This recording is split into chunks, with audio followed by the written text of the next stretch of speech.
정신장애인 사회복귀 재활에 도움이 되는 문화예술 프로그램 추천 도서와 함께 현장 경험을 나누는 수다 방송 마라광장입니다.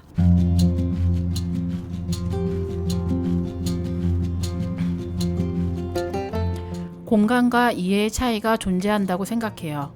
다른 사람의 상황에 대해서 온전하게 공감할 수는 없을 거예요. 혹시 경험이 겹치면 공감의 가능성이 넓어지겠지만 모두 살아온 환경이 다르고 거쳐왔던 세상이 다르고 경험이 다르기 때문에 누군가의 얘기를 들을 때 경험의 틀로 보려고 하죠. 그건 자기 삶에 비춰서 보는 거지 그 사람의 삶을 들여다보는 건 아니에요. 적어도 왜 이런 일이 일어났고 누군가는 이 상황에 대해서 어떻게 생각하고 무엇을 느끼고 사는지를 이해하면 우리가 왜 말하는지 납득할 수 있고 진짜로 무슨 말을 하고 싶은지 알 수 있다고 생각해요.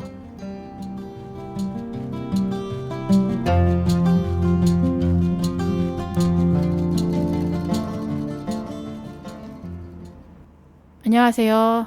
안녕하세요. 안녕하세요. 안녕하세요. 오늘 마라광장 7번째 시간입니다. 네. 오프닝에서 읽어드린 내용은 책 속에 어떤 청소년이 한 말이었었어요. 그래갖고 이 말이 저는 되게 많이 공감이 돼가지고 읽어드렸고요. 오늘은 나는 숨지 않는다라는 책을 함께 읽고 이야기를 나눠보도록 할게요. 먼저 우리 소개를 한번 해볼게요. 저는 달팽이고요. 네, 보리입니다. 진혜입니다. 로미입니다. 네, 반갑습니다. 아, 어색하지 네. 네, 먼저 저희 오늘 같이 읽었던 책 소개를 그 출판사에서 올린 책 소개로 제가 한번 해드리겠습니다. 차별과 혐오가 들끓는 사회에서 약자는 언제나 타깃이 되었다. 배제의 대상이 되거나 쌓여있던 사회 구조적 분노를 몰아받는 총알바지가 되거나 나는 숨지 않는다는 피해자 소수자라는 사회의 시선에 저항하며 주체자 행위자로서 자신만의 세계를 구축해간 사람들의 구술 기록이자 새로운 질문을 던지는 사회 비평 에세이입니다. 올 초에 출판된 책이고요. 박희정, 유혜정, 이호연 그리고 인권기록센터 사이에서 함께 만들었습니다. 이 책 속에는 이제 장애 여성부터 70대 홈리스 여성 그리고 청소년들까지 11명의 사람들의 이야기가 담겨져 있습니다. 네. 저는 이 책을 읽으면서 한 번에 쭉 읽지를 못했어요.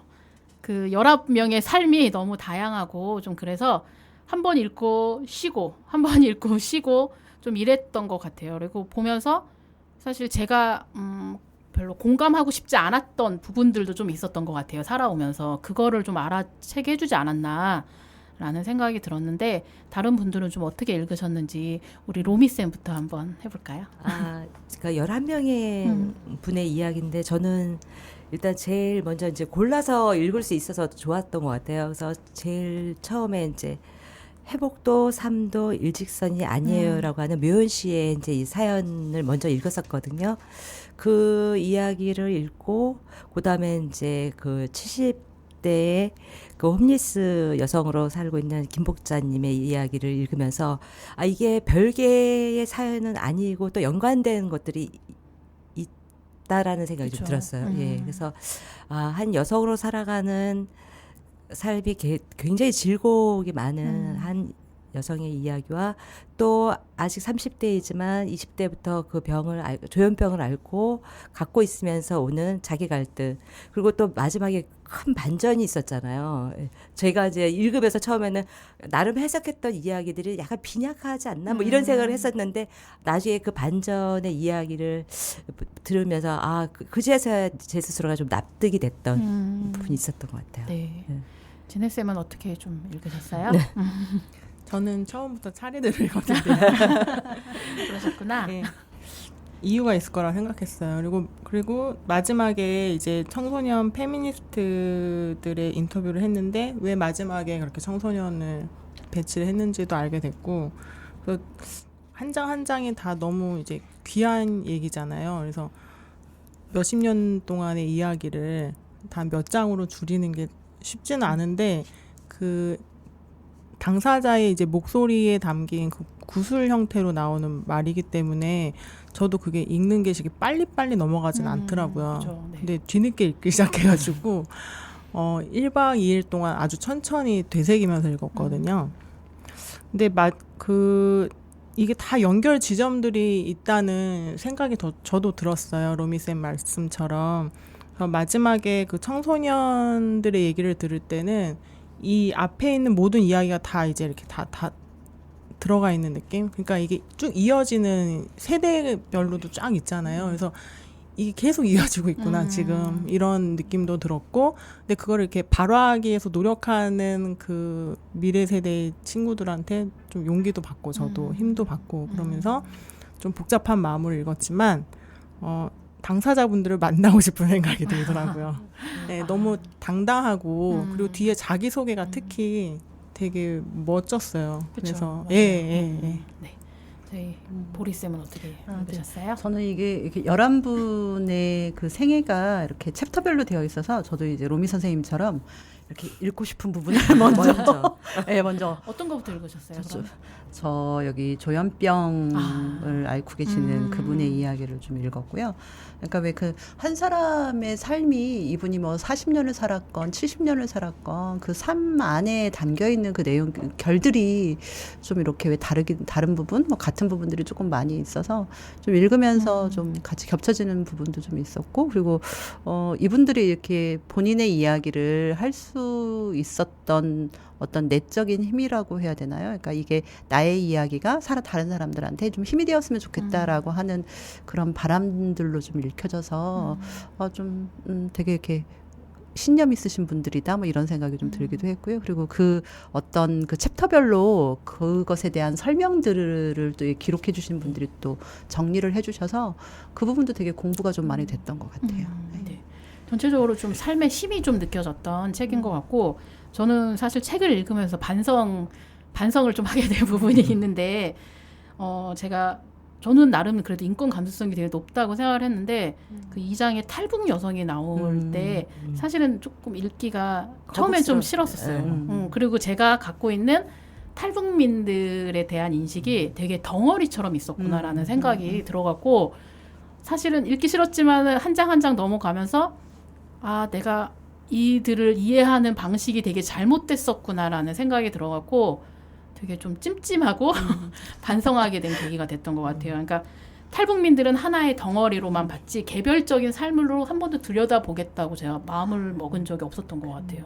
근데 그럴 수밖에 없었던 이유 중에 하나가 그 탈북하신 분들의 이야기를 저희가 오롯이 들을 그렇죠. 수 있는 기회들이 사실은 없었어요. 왜냐하면 되게 그분들도 말하기를 꺼려하시고 되게 이렇게 뭔가 모습을 보여주시는 건 더더군다나 좀 되게 잘 안 하려고 위험이 좀 있으셨기 때문에 근데 그 책에서 그렇게 표현을 해주신 분은 그러니까 인권단체에서 어쨌든 활동을 그렇죠. 하시면서 이제 본인의 삶을 어쨌든 좀 드러내야 되겠다라고 마음을 먹고 이제 해주신 거여서 저희가 알 수 있었던 것 같아요. 보통 어디서 왔냐 이렇게 물어보면은 북한이고 남한이고 아니라 우리도 보통 어디서 왔냐 그러면은 그 동네 네. 이름을 대는데 이분은 해산에서 왔다는 그런 얘기를 하신다는 걸 듣고서는 그냥 북한에서 온 사람이 아니라 해산이라는 한 거는. 동네에서 같이 온 사람이었구나라는 생각을 하면서 저는 되게 많이 공부가 됐던 것 같아요. 혹시 이렇게 조금 기억에 남는 것들이 있으신지 그럼 찾아봐야 되는데. 아까 찾지 않으셨나요? 찾아놨어요. 표시도 해놨습니다. 그러면 우리 로미 쌤부터 그러니까 저는 아까 묘연 씨 조현병을 갖고 계신 묘연 씨 얘기에서 이분의 그 말이 되게 멋있더라고요. 그러니까 그쵸. 보면 이게 쭉 일직선으로 쫓아가는 게 아니다 이 병은. 그리고 진동하면서 언덕을 넘는다고 할까요? 이런 표현이 되게 이게 우리가 쉽게 표현할 수 없는 말들인 것 같아요. 그래서 그러니까 저희가 이제 당사자분들을 만났을 때 느끼는 때 어떻게 저런 표현을 할 수 있지? 우리가 이게 상상하지 못하고 한 번도 뇌 속에서 이게 사용하지 않은 그 쉬운 단어인데 그 쉬운 단어를 아주 이상하게 조합해서 말하지만 되게 매력적일 때가 있잖아요. 이제 그런 느낌을 저는 받았었거든요. 그래서 이 친구가 그러면서 제가 느꼈던 거는 이 묘연 씨가 이제 마지막에는 성폭행 사건을 이제 당했다라는 걸 고백을 하잖아요. 거기서 이 아픔과 상처가 쭉 가져가는데 왜 상처가 갖고 있을까? 왜 회복이 안 됐을까? 이런 고민을 했을 때 가해자였던 그 남자는 승승장구한다는 표현을 하잖아요. 자기는 아픈데 그 모습을 지켜보는 과정이 가장 큰 상처가 아니었을까? 저는 좀 그런 생각이 좀 들었어요. 그래서. 맞아요. 저도 그 처음에 사실 이 부분 때문에 이 책을 처음에 이제 보게 된 거였는데 이 말이 무슨 말인지가 좀 딱 다가오지 않았는데 이 분이 직접 쓴 구술 내용을 다 보면서 아, 이 말이 되게 의미가 있는 말이구나라는 생각이 좀 들었던 것 같아요. 네. 진혜는 좀 어떤 부분이 기억에 남았나요? 저는 그 한 장 한 장마다 적어도 한 줄 이상은 제 경험이랑 너무 맞는 게 많아가지고 그 누구나 자기 경험이 고유하긴 그렇죠. 하지만 그 연결되는 지점이 다 이렇게 있는데 그래서 이제 이야기하는 게 더 필요하구나 이런 생각을 했거든요. 근데 7장을 보면은 거의 곁이라는 단어가 한 번도 안 나온 적이 없어요. 청소년 페미니스트. 예, 거기도 나오고 그러니까 모든 장에서요. 모든 장에서. 예, 모든 장에서 각자의 자기 인생에서 꼭 곁이 누군가 있었어요. 어려운 순간에. 그래서 그 당시에는 모를 수도 있잖아요. 너무 힘들면. 근데 지나보니 그때 내 곁에 누가 있었다. 이제 이런 말들이 저는 공통적으로 좀 기억에 남고 제가 그렇게 남고 싶나 봐요. 그래서 그런지 하여튼간 그 단어가 굉장히 들어왔었고 그리고 그 고통의 곁에도 또 그 곁에 또 누가 곁에 있고 이러면서 계속 다 이어지잖아요. 근데 그러면서 나왔던 그 변화들의 힘 이런 것에 좀 초점을 맞춰서 읽고 싶었고 그래서 우리 마인드 라디오에 참여하시는 분들이랑도 이런 얘기를 좀 해보고 싶다는 생각을 했었어요. 저는 그 곁에 누가 있었다는 그 얘기들이 정말 모든 장에 나오기는 하는데 특히 홈리스 여성 얘기 나올 적에 제가 처음에 다큐멘터리를 배울 적에 실습 작품으로 홈리스 여성을 만들자고 그래서 밤에 맨날 영등포역에 그 셔터 내리면 앉아있고 이러면서 여성 홈리스 분들은 이제 만나러 다녔었어요. 이제 그거를 제가 만났던 여성들과 이 분의 이야기가 다르지가 않아요. 되게 많이 비슷하고 그래서 그때가 20년 전이었었거든요. 근데 지금도 이분이 겪고 있는 환경들이 되게 비슷하다라는 생각이 들었는데 그때도 그분들이 되게 힘든 과정에도 계속 살아있음을 했던 이유는 누군가가 나를 도와준다. 내가 가만히 있으면은 음식이 뭐 편의점에서 남은 음식을 갖다 준다거나 아니면은 크리스마스이기 때문에 빵을 갖다 준다거나 이런 의미들이 자기한테 있어서 계속 살아남고 있다라는 얘기를 들었었는데 이 책에서도 그 얘기를 해갖고 아 누군가는 옆에서 같이 정말 곁을 내주는 사람들이 있구나라는 게 되게 좀 힘이 됐던 것 같아요. 저 말하려고 했던 제가 거죠? 질문을 먼저 드릴까요? 아, 네, 알겠습니다. 네. 저는 그 3장에서 여성 장애인 분 나올 네. 적에 그 김진열 감독님의 불후의 명작이죠. 네. 99년도에 1999년도 밀레니엄 전에 나왔던 네, 다큐멘터리죠. 예. 여성 장애인 김진옥 씨의 결혼 이야기라는 작품을 그때 만드셨는데 저는 이 부분을 읽으면서 그 김진옥 맨날 진옥 언니라고 했던 그 분이 되게 많이 생각이 났어요. 혹시 어떻게 조금 같이 보셨는지. 그 상황들은 정말 거의 99%에 가까울 정도로 이렇게 정말 흡사했던 것 같아요. 그러니까 그 제가 그 98년도에 이제 만났던 그 진옥 언니는 이제 뇌병변 장애를 갖고 있는 그 제가 만났을 때 이제 40살이셨고 지금은 이제 60이 좀 넘으셨죠. 20년 전이. 네. 여전히 옷가게를 하고 계세요. 네. 근데 언니 처음에 이렇게 뵀을 때 저도 장애인을 직접적으로 제가 이렇게 만난 건 처음이었었고요. 되게 처음 만나기 전에 문 앞에서 이렇게 되게 막 긴장하면서 그때는 뇌병변이라는 용어를 안 쓰고 내성마비라고 하는 용어들을 좀 썼었는데 제가 그 언니를 보고 왜 텔레비전에서 봤던 이미지들이 있으니까 언니를 보고 내가 놀라면 너무 미안할 노릇이니까 놀라지 말아야 돼 했는데 언니를 딱 만나는 첫 장면에서 언니가 방에 이렇게 딱 앉아 있는데 환하게 웃으면서 이렇게 들어오는 저를 맞이해 주셨었어요. 그래서 그 순간에 이렇게 마음이 다 편안하게 이렇게 좀 놓여지는. 근데 제가 그 언니가 그 결혼한 지 이제 신혼 3개월 때 언니를 만났는데 이제 형부 되시는 분이 이렇게 비장애인이시거든요. 그리고 언니는 뇌병변 장애가 좀 이렇게 2급으로 좀 되시고 이러니까 장애 정도가 언니는 심하고 남편 되는 분은 이제 비장애인이니까 같이 밖에 나가면 무조건 사람들의 시선이 착한 남편, 맞아요. 천사 남편. 그러니까 주변에서도 늘 형부한테 되게 천사 남편이라고 하는 말들을 다들 책에서도 그런 얘기가 하셨어요. 나오죠. 예, 대단하다. 어떻게 저런 음. 사람과 뭐 이렇게 뭐냐면 먹여주고 씻겨주고 빗겨주고 입혀주고 화장해주고 막 이런 얘기를 막 주변에서 하거든요. 근데 사실은 그 이야기를 듣는 게 남편 형부 되시는 분 입장에서도 유쾌한 듣기 좋은 얘기도 아니었고 언니한테도 듣기 좋질 않아요. 근데 형부가 이제 인터뷰 때 그런 말씀을 하세요. 그러니까 사람들은 이렇게 몸이 불편한 것만 보고 이야기를 하는데 자기는 몸은 조금 더 힘들어지기는 왜냐하면 누군가를 옆에서 계속 돌봐줘야 돼 살펴줘야 되니까 몸은 힘들어졌지만 마음은 너무 편하다라는 이야기를 이렇게 하시거든요. 그러니까 몸이 불편한 것만 보지 마음 편안하게 살고 있는 거는 사람들은 못 봐주는 것 같다. 이제 그런 말씀을 좀 하셨던. 그래서 그런 부분들이 좀 기억에 많이 좀 났어요. 네. 저도 그 책을 보면서 그 챕터를 보면서 계속 이름을 확인했어요. 너무 내용이 비슷한데 이러면서 예, 그런 부분들이 있었습니다. 또 다시 아까 그 기억에 남는 이야기가 있으셨죠? 손으로 꼭 표기해놓고 있었어요. 제 책 읽으면서 이달락 읽으면서 너무 이렇게 위안이 됐던 게 여기 그 홈리스 분을 만나서 글을 쓰신 박희정 작가님이 그 어떤 글을 좀 쓰셨냐면은요. 이제 이분도 이제 글 쓰시면서 사는 분이니까 이제 표현하기를 나에게 빈곤은 관심사이자 가장 멀리하고 싶은 주제였다. 그것은 늘 나의 일이었기 때문이다. 김복자와 이야기를 나누며 어쩐지 나는 묘한 안도감 같은 걸 느꼈다. 마치 네가 언제 어디서도 고집을 포기하지 않아도 된다는 토닥임처럼 다가왔기 때문이다.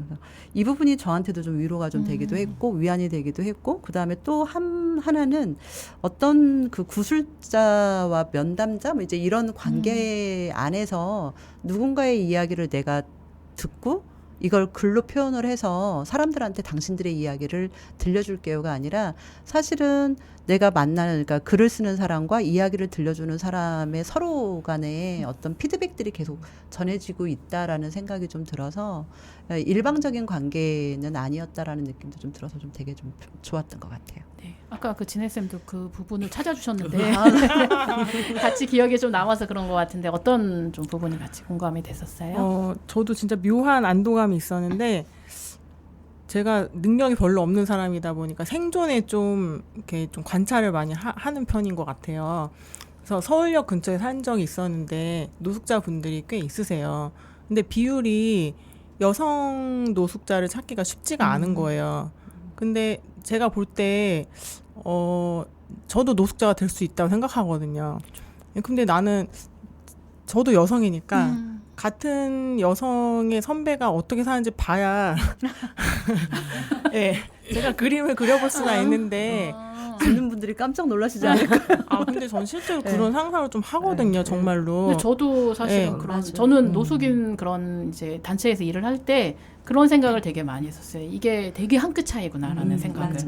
이분들과 내가 사는 세상이 별개가 아니라 어느 한순간에 네, 한순간에 여성 노숙인이든 뭐 남성 홈리스든 간에 그게 다 비슷한 네. 삶의 결이라고 저도 생각이 좀 들었었어요. 네. 그리고 상황이라는 거는 자기가 선택하지 못한 상황이 어떻게 올 수 그쵸. 있는데 모르는데 그때 어떤 식으로 적응하고 살냐가 되게 중요하잖아요. 근데 이제 저희 동네 근처에는 여성 노숙인을 찾기가 쉽지 않았는데 제가 딱 두 분을 계속 뵙고 있었어요. 근데 정말 그 여기 나오는 게 약간 저한테는 노하우로 알려준 기분도 좀 들었거든요. 내가 그런 상황이 됐을 때 나는 밝은 호텔 근처로 가서 다들 그게 인상적이에요. 맞아요. 네, 근데 그게 너무 중요한 거예요. 네. 그리고 이분의 상황에 대한 판단이 굉장히 빠르기 때문에 늘 관찰하는 능력이 있고 내가 살기 위해서 그 호텔 분들과 뭐 편의점에서 일하시는 분들의 동선을 다 알고 있잖아요. 몇 시대 하면서 내가 화장실을 언제 제일 편안하게 쓸 수 있는지 이런 게 저는 되게 배움이 됐어요. 네, 그래서 좀 그런 하면서도 읽으면서도 계속 조마조마한 거예요. 왜냐하면 늘 성폭행, 성추행에 그쵸. 대한 길에서의 그렇게 집이 있어도 이런 걸 많이 느끼고 사는데 집 없는 사람들이 얼마나 그런데 노출이 쉽게 되는지 그리고 여성 노숙인들을 보면 이제 제가 여성이니까 더 눈에 가는 것 같은데요.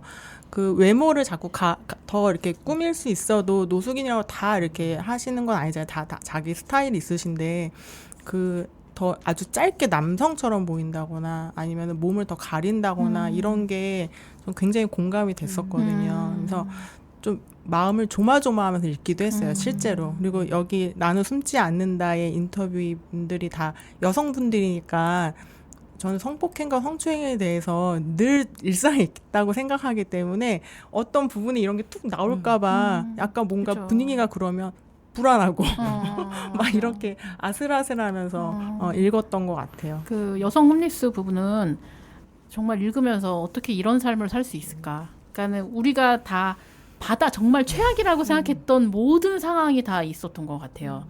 그럼에도 불구하고 그 호텔에서 관찰을 하고 사람들과 관계를 맺으면서 살아가는 게 조금 뭔가 뭐 어떻게 표현을 해야 될지 모르겠으나 그런 감동이 저는 좀 있었던 부분이 있었어요. 예. 그러니까 아까도 우리 얘기했지만, 그러니까 살다 보면 어느 순간에 나랑 가장 먼 삶처럼 보이지만 어느 순간은 나도 거기에 그 자리에 있을 것 같은 게 갈수록 더 강해지는 것 같아요. 그래서 저도 집에서 저희 남편하고 얘기하면서 그런 분들을 보거나 이러면 남일 같지가 않은 거예요, 항상. 나도 어떻게 하다 보면 저럴 수 있지. 저의 전혀 다른 삶이 아니다. 뭐 이렇게 받아들여지게 되는데, 이 김복자 할머니 같은 경우도 정말 너무 엄청난 다양한 삶을 사시잖아요. 근데 대부분의 많은 사람들은 그 중에 한 삶을 살아도 벅차서 감당하기 어려운 우여곡절을 겪으신 것 같은데, 그 굴곡의 어떤 삶들이 그러니까 위로가 되는 게, 나는 그래도 이 정도로 살아내고 지금 이 위치에 있는 것만으로도 고맙다. 뭐 이런 위로가 아닐까 이런 생각도 들기도 하더라고요. 저도. 저는 원칙이 있으신 게 너무 멋있었어요. 네, 그 김복자 그쵸, 할머니 삶의 원칙이 예, 있어야죠. 그래서 그 분명히 이제 결혼하고 뭐 이제 이렇게 쉽게 그렇죠. 얘기를 하잖아요. 여성들이 독립하거나 그쵸. 좀 네. 편하게 사는 방법으로. 근데 그게 결국은 굴레로 들어가는 일이고 이럴 수도 있잖아요. 잘못 만나면. 근데 이분이 되게 현명하게 그런 거를 다 선택해서 거의 이제 자기의 결정으로 다 선택으로 오신 길이잖아요. 그래서 그게 되게 멋있더라고요, 저는. 이 책에 나온 거의 네, 네, 모든 네, 분들이 그쵸. 자기의 선택권으로 삶을 계속 지속해 가신 것 같아요. 그런 되게 앞에 장애물이나 그런 난관들이 있을 때도 다 자기의 선택권으로 해서 결국은 그게 행복한지는 모르겠지만은 되게 주도권 있게 삶을 살아가지 않는다라는 좀 생각이 들었었어요. 저는 여기 지금 말씀하신 그 여성 홈리스 이야기 읽으면서 하나 조금 배웠던 게, 저희가 이제 그동안에는 노숙인이라고 하는 그쵸. 노숙자, 노숙인 뭐 이런 표현을 좀 많이 썼었는데, 이 그 관련 단체, 인권단체에서 이제 홈리스로 바꿀 것을 요구를 좀 한다라고 하는 이야기. 그래서 홈리스는 단지 거리에서, 이게 책의 내용을 좀 그대로 읽어드리면, 홈리스는 단지 거리에서 잠을 청하는 노숙 상태만이 아니라 다양한 주거빈곤 상태를 포괄하는 개념이다. 이제 이렇게 해서 뭐 쪽방이나 고시원 PC방, 찜질방, 무허가 건물 등에서 안정적인 주거 형태로 보기 어려운 곳을 전전하거나 친구의 집을 전전하는 이런 현실들을 드러내기에는 노숙인이라는 개념은 충분치 않다, 이제라고 하면서 언어는 인식의 반영일 뿐 아니라 우리의 인식을 구성한다라고 하는 것도 그쵸. 되게 저도 그래 맞는 말이다 하면서 맞아요. 예. 그 정신분열증, 저희 정신장애인 분들도 정신분열증이라고 하는 거를 이제 조금 인식을 다르게 하자고 조현병이라고 바꿨는데, 이미 또 그 호칭 자체도 되게 부정적으로 많이 쓰이잖아요. 그래서 약간 이런 부분들이 조금 더 고민 있고 사회적 합의를 해서 바꿔 나가면서 진짜 사람들의 인식을 바꿔줄 수 있는 부분이라고 좀 생각이 들었던 것 같아요. 우리가 지금 너무 홈리스 분에 지금 맞아, 거기에 집중했죠. 그분에 지금 되게 많이 꽂혀 있어서 다른 좀 부분들도 이야기를 좀 나눠볼게요.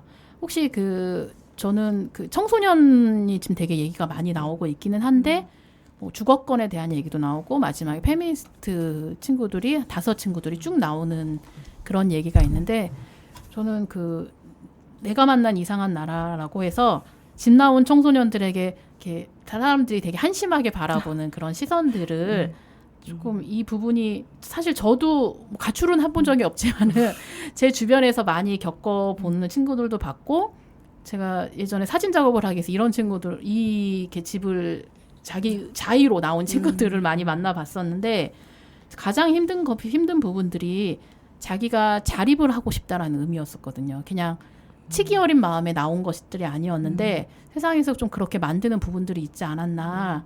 그리고 이 친구가 되게 똑똑하구나라는 좀 생각이 들었던 것 같아요. 네, 청소년들 부분은 좀 어떻게 읽으셨어요? 그러니까 이해는 하는데 책으로 읽었을 때 그렇죠. 맞아요. 엄마로 생각하면은 속이 막 답답한 거예요.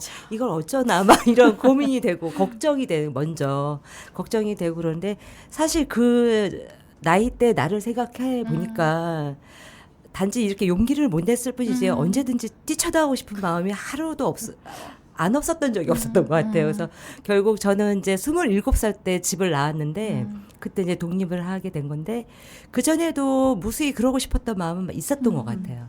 근데 그렇지만 내가 이제 나이가 들어서 엄마가 돼 있다 보니 진짜 이건 아니다. 막 이런 생각이 먼저 드는 거예요, 저는. 맞아요. 그렇게 저도 이제 나이가 들고 아이가 있다 보니까는 또 그렇게 보는 것도 있었던 것 같아요.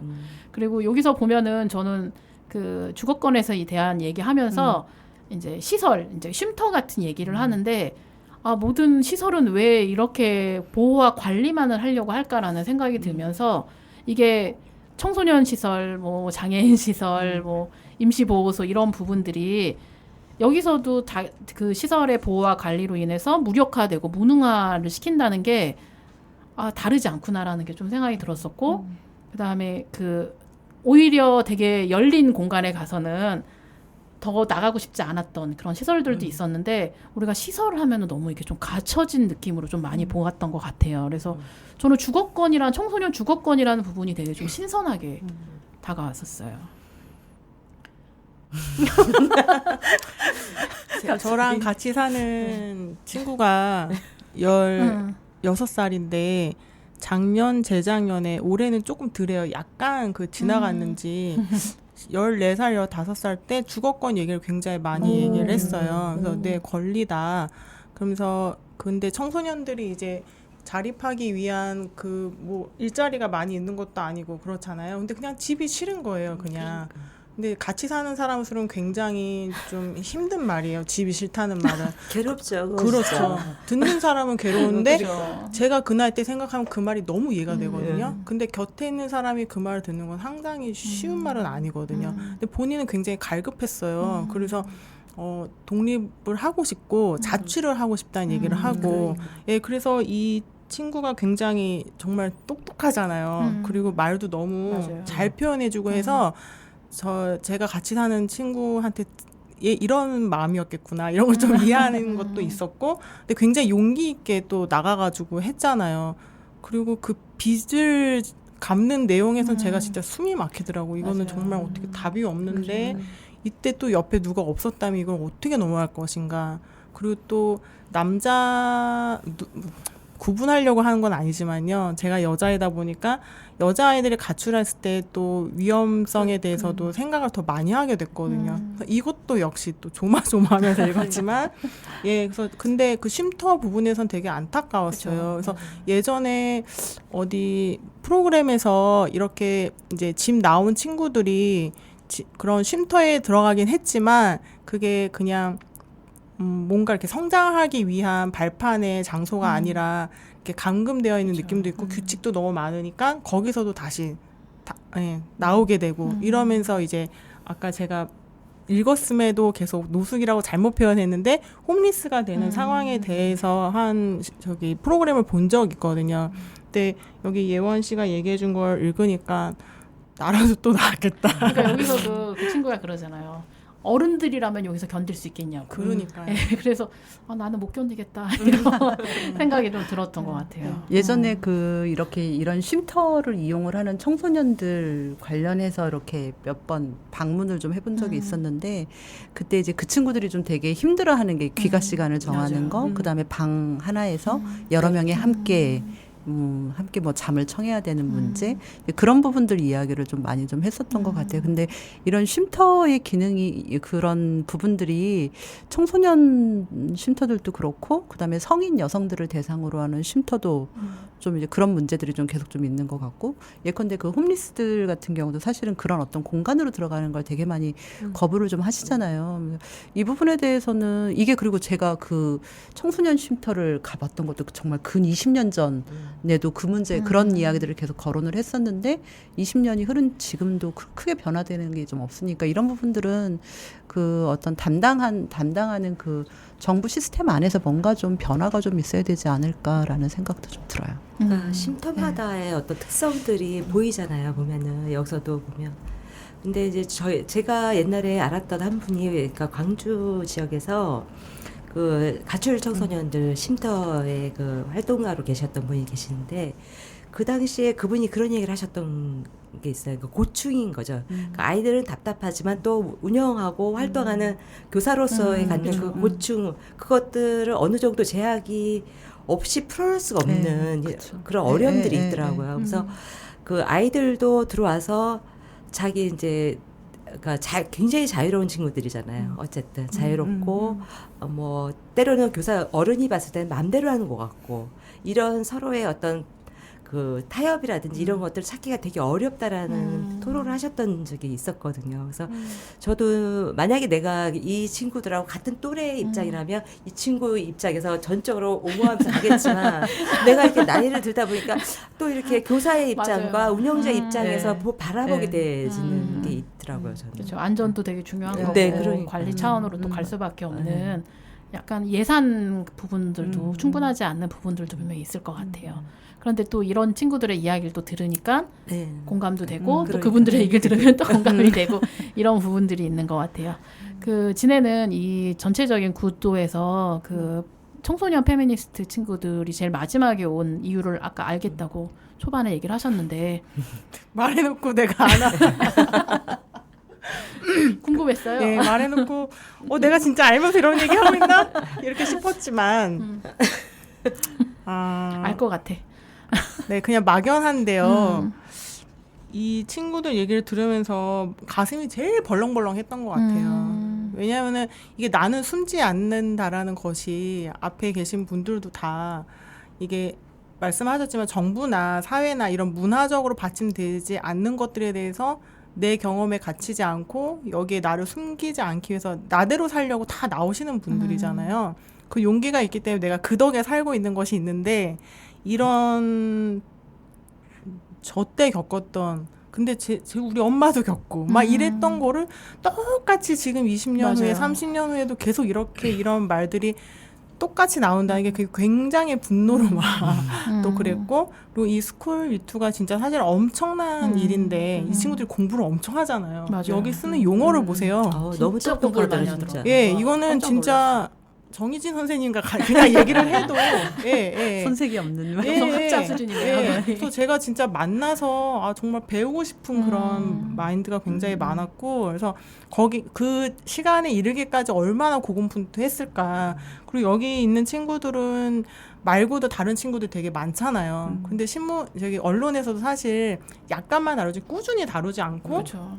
이렇게 발화 먼저 시작한 친구들이 지금 얼마나 그런 핍박 속에서 또 그런 운동을 하고 있는지 이런 생각이 드니까 약간 정말 몸이 부르르 좀 떨렸죠. 그래서 이거를 읽고 있는 사람도 내 일이 아닌 게 아니잖아요. 정말 그러니까 다 당사자가 되는 일이고 또 내 옆에 뭐 아들 딸을 넘어서서 그냥 이후에도 계속 일어나는 일이니까 이거는 지금 현재 우리가 사는 사람들이 계속 바뀌지 않으면 이런 고통의 언어를 계속 읽어야 되나 싶어가지고 좀 힘들었어요. 지금도 약간 제가 지금 떨리는데 그래서 제일 읽기 힘들었던 것 같아요. 그러니까 우리 세대 때도 사실 다 알고 있으면서도 불구하고 그냥 지나쳤다거나 그냥 그거를 당했다고 표현을 좀 할 수밖에 없는데 얘기 못했던 것들을 지금 아이들이 하고 있구나라는 거에 대해서 그리고 그게 되게 체계적이고 공부를 정말 많이 하면서 알리는 게 조금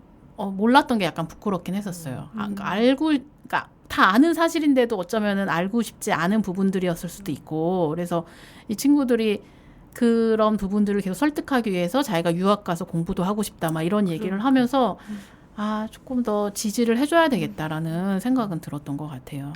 그리고 한편으로는 제가 너무 흥분했나요? 아니에요. 한편으로는 좀 다행스러운 게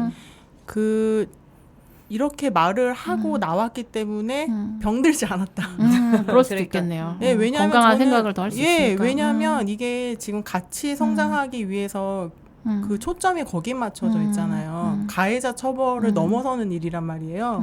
근데 묘 의원님도 되게 어렵게 끝에 말씀을 하셨다시피 이런 일은 말하지 않으면 그냥 내가 죽는 거거든요. 그래서 이렇게 말할 수 있어서 너무 고맙고 더 우리도 옆에서 같이 더 들어주고 더 말해야 하고 그래야 된다. 그렇지 않으면 이 폭력과 차별의 역사가 계속 굴러가는데 그래서 거기서 좀 되게 위안을 얻고 더 지지해주고 싶은 마음이 있었죠.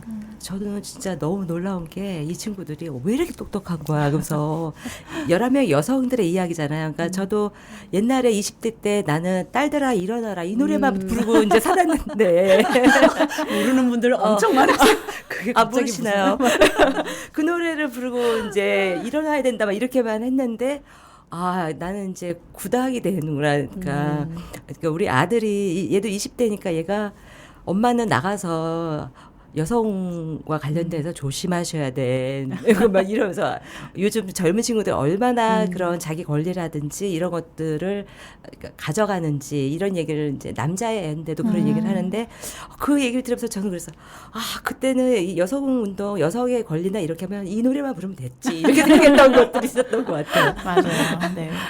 저희 그 책에서 보면은 인권의 역사는 예외적인 존재로 여겨졌었고 보이지 않았던 존재가 역사의 무대에 등장해 목소리를 내기 시작할 때 새로 쓰였다는 그런 문구가 있었어요. 그래서 아까 이제 뭐 진혜도 얘기를 해줬지만은 목소리를 내기 시작함으로써 그걸 들어주는 사람이 있는 것들이 되게 건강하고 조금 더 이렇게 발전된 삶을 살 수 있지 않을까 해서 저희가 이제 구술 작업을 시작하기로 했잖아요.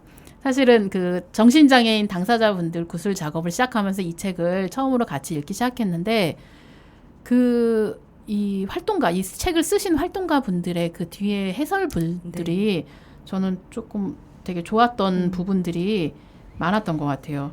그래서 우리도 좀 이렇게 같이 이야기를 곁들여서 하면은 좋겠다라고 했는데 좀 어떻게 구술 차원에서 저희가 작업자로서 이제 활동을 할 거에 대해서 그 부분을 좀 같이 얘기해 주시면 좋을 것 같아요. 읽으면서 그 뒤에 이제 그 글 쓴 분들이 이렇게 정리를 좀 해주셨잖아요. 뭐 네네. 근데 홈리스면 이제 홈리스의 어떤 그런 역사적인 배경, 뭐 명칭에 대한 부분, 뭐 그다음에 뭐 조현병 관련해서도 뭐 그런 문제들을 다 짚어주고 있는. 읽기에는 너무 좋은데 우리도 뭔가 이렇게 뭔가 이렇게 그 보충 설명을 좀 해줄 수 있는 좀 그런 부분들이 좀 있으면 좋겠다. 우리는 그럼 안 되고 전문가가 붙어야 그쵸. 근데 여기서 보면은 해설이 아니라 이제 사유와 대화의 발판으로서 그걸 했다고 했는데 저는 다른 부분들은 그 11부분의 분 중에 그 묘연 씨, 정신장애인 묘연 씨 빼고는 그 해설, 그러니까 그 사유와 대화의 발판에 그 글들이 너무 좋았는데 사실 그 정신장애인 부분의 그 뒤에 부분은 조금 너무 선언적인 얘기들이 많이 그래요? 나와서 이건 우리가 할 수 있겠다라는 생각. 조금 더 많은 사람들을 만나본 사람 입장에서는 더 잘할 수 있지 않을까라는 생각이 들었어요. 그 부분이 저는 조금 되게 조금 아쉬웠던 부분이었었거든요. 물론 그 외의 건 너무 다 좋았지만은 더 많은 생각을 할 수 있게 해주셔서 되게 좋았던 것 같고 그 지난번에 이제 시작을 하신 이미 미팅을 좀 시작을 하신 분들이 계시는데 로미 쌤은 처음 만났을 때 좀 어떠셨어요? 저희가 이제 저는 이제 개인적으로 상견례 했다 이렇게 생각을 했었거든요. 그래서 이제 처음 이렇게 딱 뵀는데 그분인지 몰랐죠. 유명하시잖아요, 두 분이. 근데 얘기로만 들어도 유명한 줄 알았는데 그때 작년에 성년회 때 만났던 그 친구네. 그리고 제가 이제 부엌에서 이제 고모로 일을 하고 있었잖아요. 그때 이랬을 때 그 친구 저랑 같이 만나야 될 그 친구가 부엌을 되게 자주 들락날락 하셨었어요. 그때 그래서 저 낯이 익었었거든요. 그래서 딱 보고 놀랐었어요. 그래서 근데 처음에는 굉장히 긴장을 하시고 이게 어떻게 뭘 하는지 잘 모르시는 것 같더라고요. 그래서 그냥 이제 쭉 그냥 수다 떨듯이 함께 이야기를 했는데 이분의 그 표현 방식이 되게 독특한 거예요. 근데 앞뒤의 전체 이야기를 제가 이해를 잘 못해서 이제 명희 선생님이 해석을 해주셔서 그래서 이제 이해가 되고 말이 그 상황을 이제 알게 됐는데 나중에 이렇게 곰곰이 이 친구가 얘기했던 말들을 생각해 보니까 표현이 너무 좋은 거예요. 그러니까 그 표현이 이해가 되지 않지만 이 친구가 표현하는 방식의 이야기와 그리고 이제 핸드폰에 글을 쭉 정리한 걸 보여주더라고요. 근데 막 음식명들이 쫙 근데 그 사이에 자기의 뭐가 이야기가 있어요.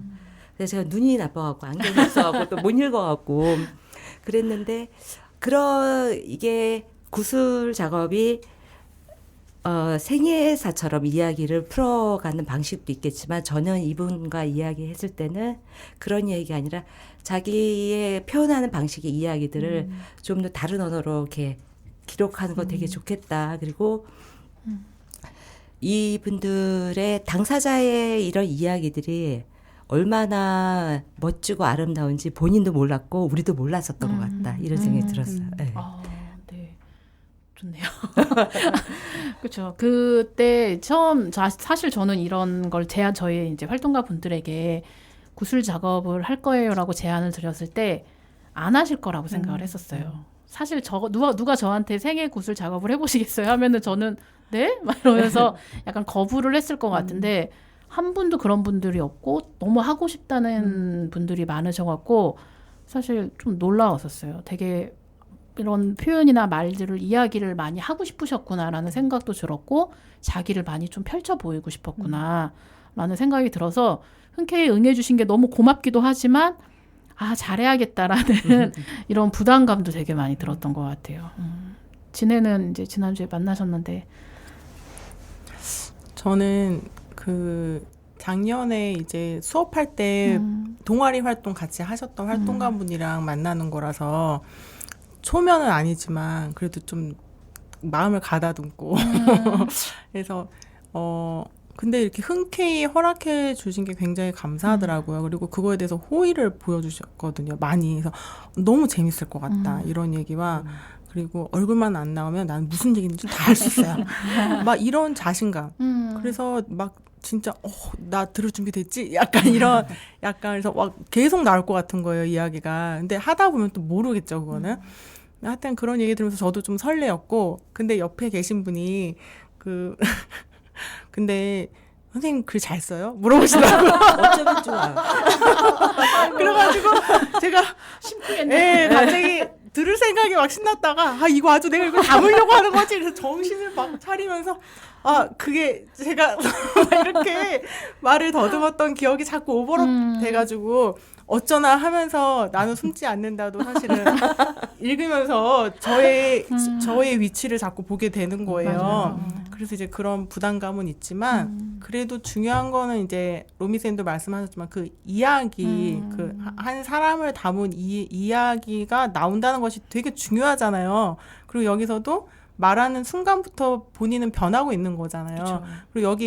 그리고 허락해 주신 분들이 이게 코로나로 우리가 저희 다른 병원이나 센터의 분들이랑 지금 연결하기가 어렵지만 라디오를 통해서 말하는 연습이 좀 되셨기 때문에 이거에 대한 즐거움, 기쁨 이런 걸 아시는 것 같아요. 그래서 선생님들한테 막 얘기해주고 싶어요. 이제 이런 말씀이 일단은 너무 반갑고 빨리 만나고 싶죠. 다음 책은 글쓰기 책을 읽어야 되나요? 저희가 이제 글쓰기 공부를 이제 하면서 아직 보리쌤은 아직 이제 만나시진 네. 않았는데 근데 지금 다른 센터에 계신 분한테 원래 이렇게 제안을 했다가 이제 좀 네. 거절을 네. 하셨는데 그 이유가 혹시 제가 이제 그 지난해 교육 진행을 할 때 저희 이제 참여자분이셨고 나이는 이제 40대 후반 뭔지 이렇게 되시는 남성분이신데 이제 그 선생님이 이제 혼자 사시거든요. 혼자 생활도 하고 계시고 부모님이 어느 시기에 이렇게 쑥 돌아가셨고 막 그리고 본인 이야기로는 이제 부모님이 돌아가시고 뭐 어떤 생계 경제적인 문제 뭐 이런 문제들이 겹치고 이제 이러면서 그 좀 뒤늦게 그런 발병을 좀 하신 것 같다라고 이제 하시는데 지금 선생님 스스로 그 당사자분 스스로가 좀 너무 좀 이렇게 힘드시다고 하더라고요. 그러니까 뭐 여러 가지 이제 힘드신 거죠. 그러니까 뭐 일을 원래는 좀 했었는데 그 일도 이제 지금은 또 안 하시게 됐고,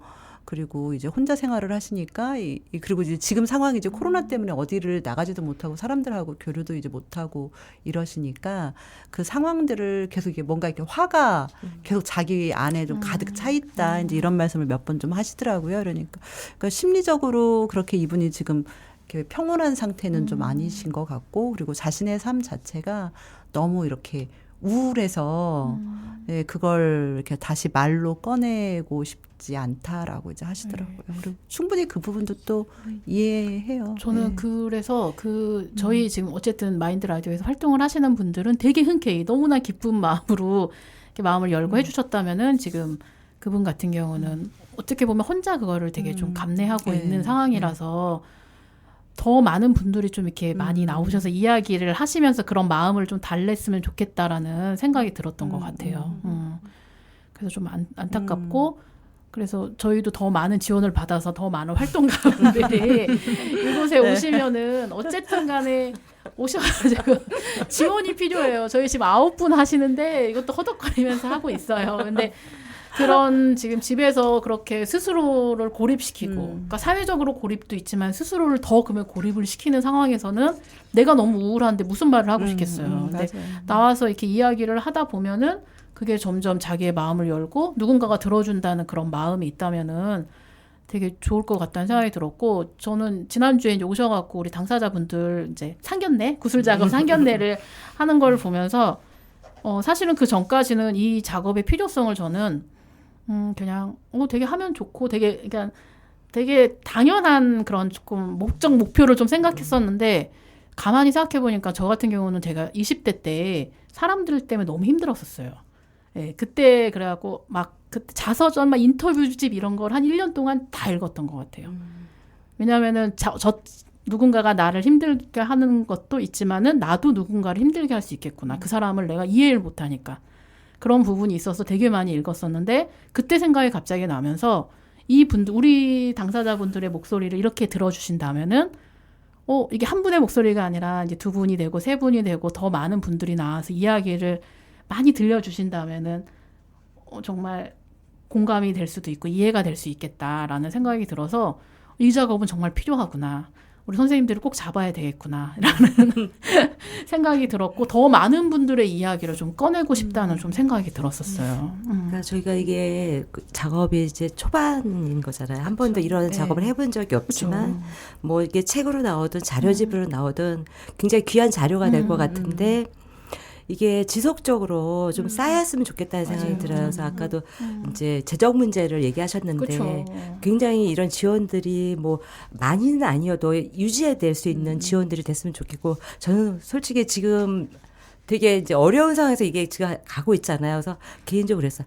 우리 대표님하고 이 2분이 집안이 빵빵한가 이런 생각을 했었어요. 이 운영을 어떻게 하는지. 눈물 날 것 같아요. 개별적으로 어쩌면 개인적인 것들로 가져가면서 유지가 되는 건데, 이런 것들이 최소한 이게 뭐 크게 이렇게 넓힌다든지 이런 것들이 아니라 요 정도 수준이라도 유지되어서 이것들이 쌓여간다면 대단한 자료가 될 것이다. 이제 글발은 없지만 우리가 자료를 깔아놔야 돼요. 그러니까 저 책 지금 우리가 오늘 나는 숨지 않는다는 책도 여성분들의 이야기가 11분의 이야기가 있으면서 그 연결 지점들이 있으면서 그 이야기의 힘이 더 강해졌던 것 같아요. 그래서 우리도 이제 다양한 연령과 다양한 그런 상황에 계신 분들의 이야기들이 모아져야지 그 연결 지점이 있어야 조금 더 많이 와닿지 않을까라는 좀 생각이 들었던 것 같아요. 네. 그래서 앞으로 어떻게 구술 작업을 좀 이끌어 가실지를 오늘 네. 죄송해요. 저희가 더 어려운 질문을 드렸죠.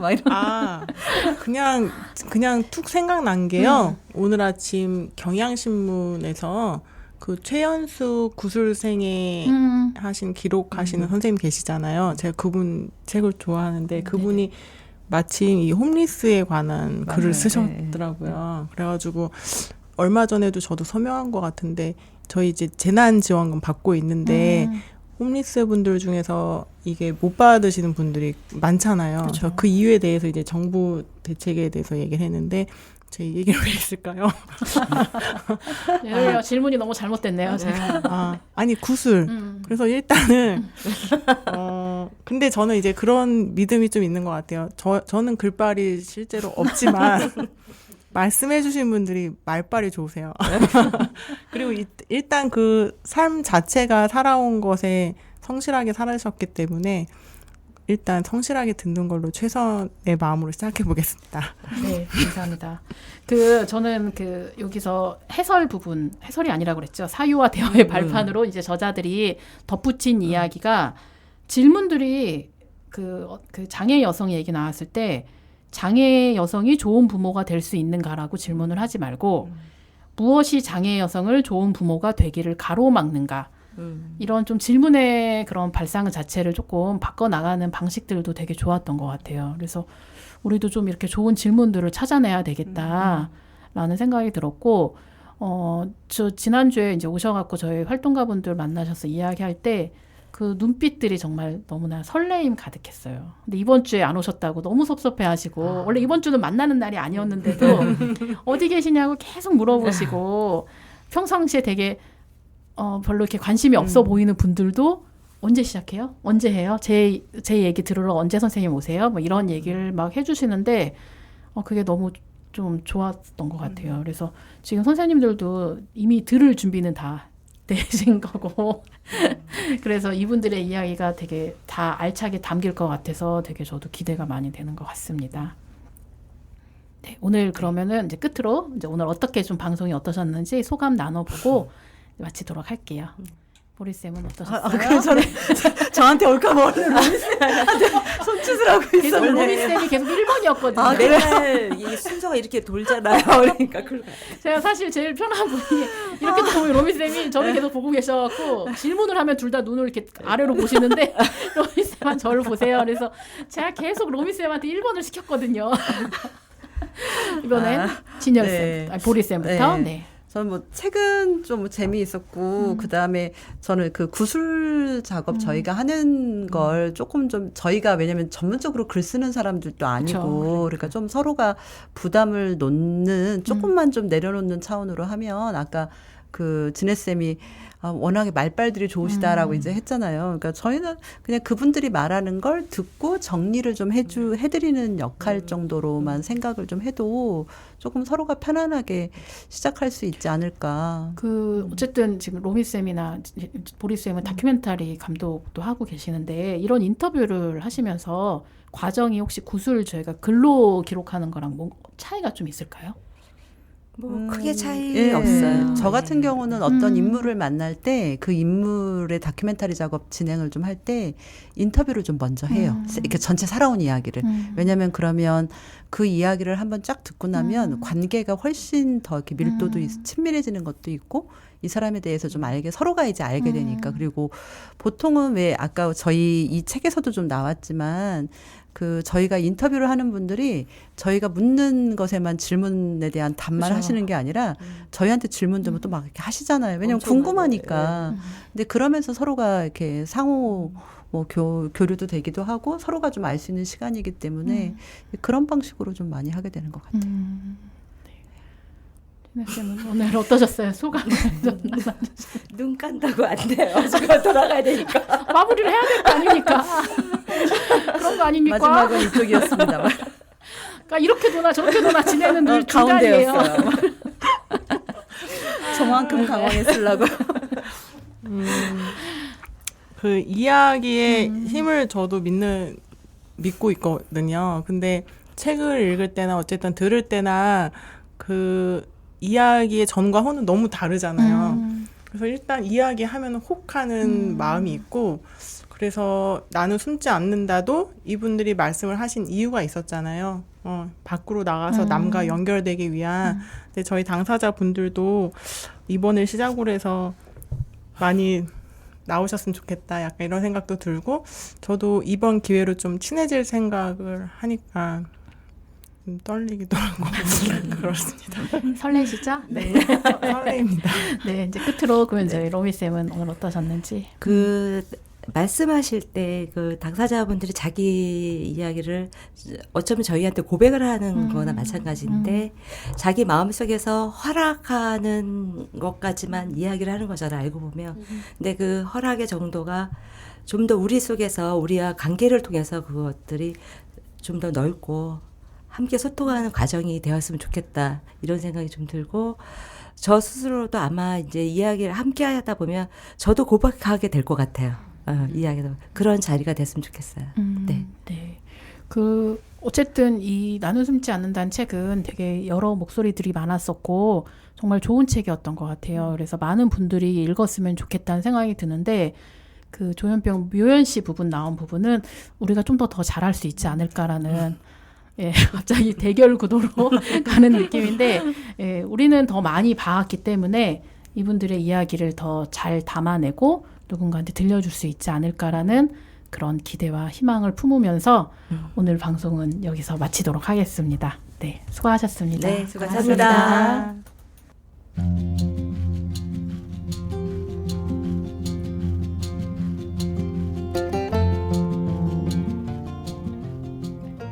책 속에 담긴 목소리가 이 사회에 우리에게 어떤 질문을 던지고 있고 어떤 변화를 요청하고 있는지를 잘 들을 수 있으면 좋겠다. 그리고 여기에 어떤 응답을 할 수 있는가를 생각해보고 다른 이들과 함께 이야기를 나눌 수 있게 되기를 바란다.